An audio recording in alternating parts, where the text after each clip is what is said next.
बिस्मिल्लाहिर्रहमानिर्रहीम। अस्सलाम वालेकुम नाज़रीन, मैं हूँ इरफ़ान मजीद और आप देख रहे हैं हमारा फ़ेसबुक और यूट्यूब चैनल। नाज़रीन, जैसे कि हमने आपको पहले भी आगाह किया था कि हम कोऑपरेटिव इदारे के अंदर होने वाली जो बेज़ाब्तियाँ हैं उसके ऊपर आपको पूरी कंप्लीट जो है वो डिटेल देंगे। तो इसी सिलसिले में आज हम एक सोसाइटी जो है national assembly employees cooperative housing society, इसके मतलब आपको थोड़ा सा इंफॉर्मेशन देंगे कि आखिर क्या वजह है कि एक जो स्कैंडल चल रहा है जो FECHS federal employees cooperative housing society के मतलब कि वहाँ पे हज़ारों मुतासरीन जो हैं वो आज तक क्यों उनको ग्राउंड पे प्लॉट नहीं मिल सके। तो इसकी एक सबसे बड़ी वजह जो है वो नेशनल असम्बली की जो कोलैबोरेशन थी, जो मर्ज अप था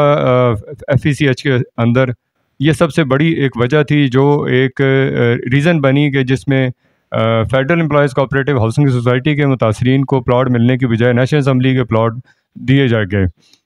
इसके बारे में सबसे पहले मैं ये बताना चाहूँगा कि ये जो सोसाइटी है तकरीबन 1988 में इसका वजूद हुआ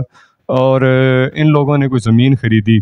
लेकिन ये लोग अपनी सोसाइटी को डेवलप नहीं कर पा रहे थे। तो नेशनल असम्बली के फ्लोर के ऊपर डिस्कस होना शुरू हुआ कि आखिर क्या वजह है कि नेशनल असम्बली जो है ये अपने प्लॉट या अपने मेंबरान को प्लॉट्स की डिलीवरेंस नहीं कर पा रही। तो इसी सिलसिले में नेशनल असम्बली वालों ने FECH के जो मैनेजमेंट के उस टाइम सदर थे कर्नल नज़रुल इस्लाम साहब, उनसे ज़बरदस्ती एक तरह का एग्रीमेंट करवाने की कोशिश की गई, जिसमें DC जो है इस्लामाबाद वो भी शामिल थे कि उन्होंने यही कहा कर्नल साहब को कि आप जो हैं वो हमारी इस ज़मीन को डेवलप कर दें और इसकी बेस के ऊपर हम आपको 43 करोड़ 30 लाख रुपए देते हैं और साथ जो है वो 465 कनाल ज़मीन जो है उस बाकब्ज़ा उन्होंने ट्रांसफ़र करने का वादा किया। इसकी बेस के ऊपर उस वक़्त तो कर्नल साहब ने इसका इनकार कर दिया, लेकिन मजबूरी उनकी बन गई कि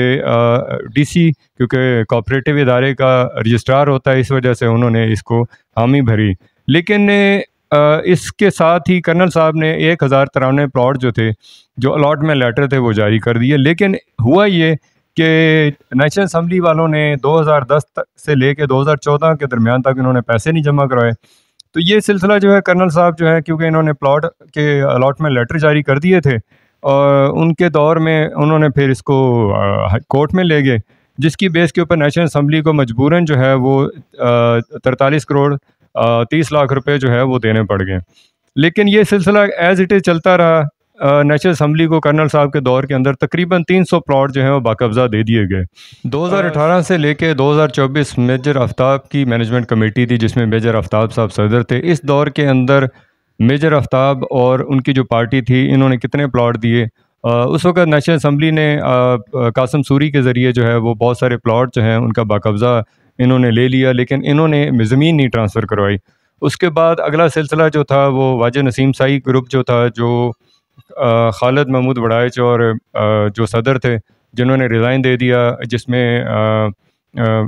मलिक ज़िया शाहिद साहब थे जो नायब सदर थे, उन्होंने इनकी करप्शन की वजह से रिज़ाइन दे दिया। इसके बाद जो वाजिद नसीम साई साहब थे, ये सेक्रेटरी थे, इन्होंने पूरे का पूरे सिस्टम को हाईजैक कर लिया। और इसके ऊपर जो सबसे बड़ी ख़तरनाक चीज़ थी कि वो नेशनल असम्बली के प्लॉट जो हैं बाकब्ज़ा दिए जा रहे थे, लेकिन उसके बेस के ऊपर जो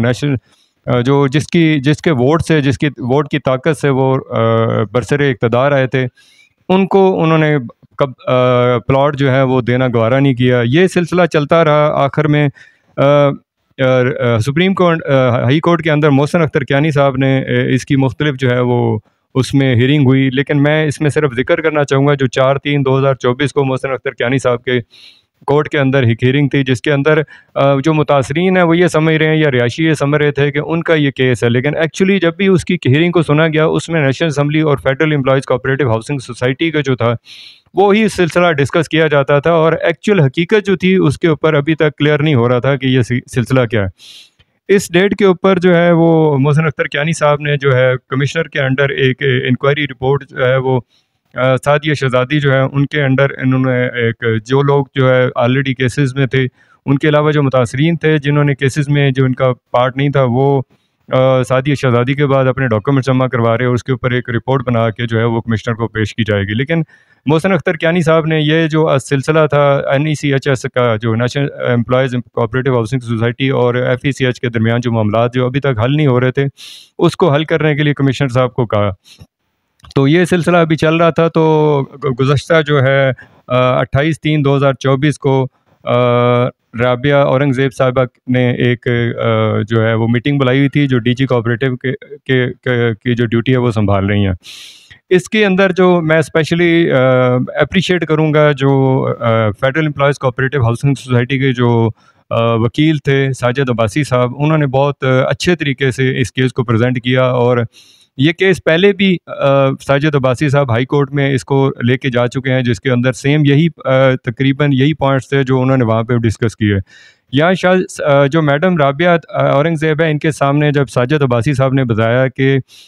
जो 465 कनाल जगह है वो आज तक नेशनल असम्बली ने FECH को ट्रांसफ़र ही नहीं कराया, ये तो बहुत बड़ा जुल्म है। जिसको सोचा जाए तो नेशनल असम्बली की एक तरह की कह लें कि बदनीति है, या उनकी एक बदमाशी होंडागर्दी कह लें, कि जिसमें 465 कनाल ज़मीन आज तक उन्होंने federal employees cooperative housing society को बाकब्जा दी नहीं है, लेकिन उसके ऊपर 1093 प्लॉट जो है लेने की हर जगह बात करते हैं, और जिसके ऊपर तकरीबन कोई 500-550 600 प्लॉट ले भी चुके हैं। लेकिन मेंबरान से मेरी एक ही दरख्वास्त है, और वो उनके लिए ये एक आंखें खोलने वाला सवाल भी है, और ये एक सोचने वाली बात है कि नेशनल असम्बली जो अपने फ्लोर के ऊपर मुख्तलिफ जो वज़रा होते हैं उनके ज़रिए federal employees cooperative housing society को प्रेशराइज़ करते हैं, और वो डिमांड करते हैं कि उनको प्लॉट उनको क्यों नहीं दिए गए। लेकिन इस हीयरिंग के अंदर जो 28/3/2024 को हुई है, उसमें साजिद अब्बासी साहब ने बड़े तकरीबन 1-1.5 घंटा जो है दलाइल दिए, और उन्होंने मैडम को बताया कि क्या वजह है कि अभी तक नेशनल असम्बली ने 465 कनाल जो जगह है वो federal employees cooperative housing society को क्यों नहीं ट्रांसफ़र कर रहे। उन्होंने कहा जी हमने तो पैसे दे चुके हैं, ज़मीन भी दे चुके हैं, लेकिन साजिद अब्बासी साहब ने कहा कि जितने प्लॉट आप ले चुके हैं ये तकरीबन 15 अरब की मालियत है। अगर आप प्लॉट वापस कर दें, हम आपकी ज़मीन भी वापस कर देते हैं, और आपने जो पैसे दिए वो भी हम वापस करने को तैयार हैं। तो लेकिन वहाँ पे उन्होंने यही कहा कि अब ये कैसे पॉसिबल है कि 15 अरब रुपए के प्लॉट आपको कैसे वापस कर दिए। तो डीजी कोऑपरेटिव साहिबा ने जो मौजूदा सेक्रेटरी हैं वाजिद नसीम साई साहब को, उन्होंने 5 दफ़ा ये जुमला उनसे पूछा, दोहरा के पूछा कि क्या नेशनल असम्बली ने आपको अभी तक ज़मीन ट्रांसफ़र करवा दी है। तो वाजिद नसीम साई साहब जो है वो आगे से उनके पास कोई जवाब नहीं था। हालांकि वो बहुत बातें करते हैं, अपने आप को बड़ा एक्स्ट्रा ऑर्डिनरी समझते हैं, लेकिन वो सिर्फ़ जहाँ पे जो ज़मीन के मामलात हैं जिसको एफिलिएशन करती हैं, जहाँ पे उनके अपने ज़ाती मफादात हैं, उनको उनके बारे में तो पता है, लेकिन जब मेंबरान की बात आती है कि मेंबरान को उन्होंने जिस झूठ बोल के वादा करके उनसे वोट लिया था, उनके मेंबरान के जो तहफ़्फ़ुज़ात हैं, मेंबरान के जो राइट्स है, उसके ऊपर आज तक वो बात नहीं कर पाए। तो उसके ऊपर वो लाजवाब हो गए। तो डीजी साहिबा ने यही कहा कि भाई सबसे पहले तो आप ये जो ज़मीन है 465 कनाल, इसको ट्रांसफ़र करें, और जो नेशनल असम्बली की लाइबिलिटी बनती है 3 करोड़ 16 लाख रुपए, इसको भी FECH को जो है वो दिए जाएँ, ताकि इस मामले को हम जो प्रॉपर रिपोर्ट है उसके ऊपर बना के मोहसिन अख्तर कियानी साहब को जो है सबमिट करवाएं। तो नाजरीन, ये एक ऐसा स्कैंडल है जिसके ऊपर आपको आज वाज़े हो गया होगा, और हमें भी इन बहुत सारी चीज़ों का इसके ऊपर जो है वो तहफ़्फ़ुज़ात थे कि आखिर क्या वजह है कि आज तक ये मसाइल हल क्यों नहीं हो रहे। ये federal employees cooperative housing society का जो मेगा स्कैंडल है, उसकी वजह उसके अंदर एक बड़ा स्कैंडल जो है वो national assembly employees cooperative housing society का है, कि जो प्लॉट भी ले चुके हैं, लेकिन आज तक उन्होंने ज़मीन जो है वो FECH को मुंतकिल नहीं की। ये एक बहुत बड़ा सवालिया निशान है, जो आज से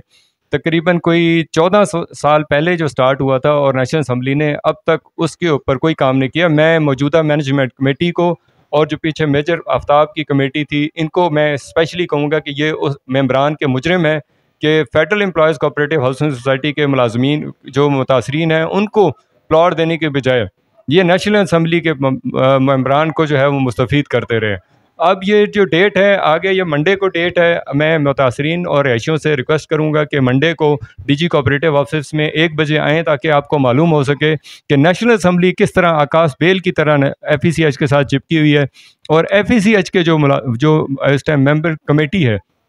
वो मेंबरान के तहफ़्फ़ुज़ को